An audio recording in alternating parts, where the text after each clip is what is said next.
Prime Minister Mark Carney will be in Paris and London this Monday. The 60-year-old former banker hoping to diversify trade and perhaps coordinate a response to Trump's taxes. Well, to get a better picture of what Canada's Prime Minister may hope to come home with, we can cross over now to Vancouver to Greg McCullough.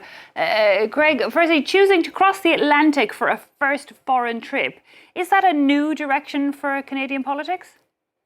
It is, mostly when Canadian politicians become prime minister. Usually, traditionally, the first trip is to Washington, D.C.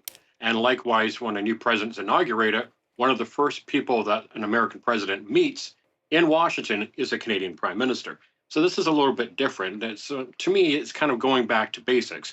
A prime ministerial official on the plane on the way to Paris was telling reporters apparently that basically there's the three founding peoples of Canada: the First Nations, the British, and the French. So they're kind of going back to really the basics of the foundation of modern day Canada, hoping to strengthen trade and security. And after he goes and visits President Macron, he jumps over the channel and talks to the British Prime Minister and King Charles, who, lest we forget, is the head of state for Canada.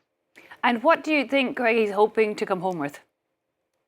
He's probably hoping to come home with a lot of support, vocal support for Canada in terms of trade, in terms of increasing trade, and also security, that Britain and France have Canada's back. Ironically, Canada does border Europe. They do share a land border on Hans Island, which is part of Denmark. It's right next to Greenland. So they're probably hoping to, and that was ratified in 2022. That was the final agreement on that island. So they're probably hoping to increase and solidify the ties that kind of have been diminished as Canada has grown up. And 75% of Canada's trade right now is with the United States. So it's kind of occurred to them that they probably should diversify and maybe go back to the basics.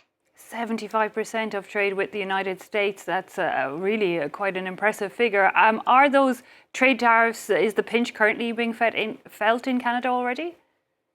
Yes and no. A lot of retaliatory action has been taken in Ontario and British Columbia, two of the three largest provinces in Canada. All American alcohol has been taken off the shelves. The province of Ontario is the largest purchaser of American alcohol.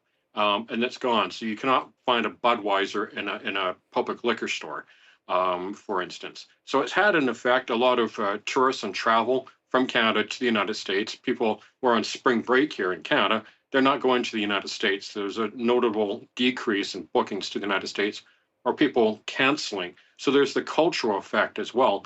But in terms of seeing prices go up here in Canada, or Americans seeing prices go up, not yet, at least not until April 2nd. When the Trump administration is vowing to put more tariffs with Canada, but that remains to be seen. Okay, for now, Greg McCullough, thanks very much.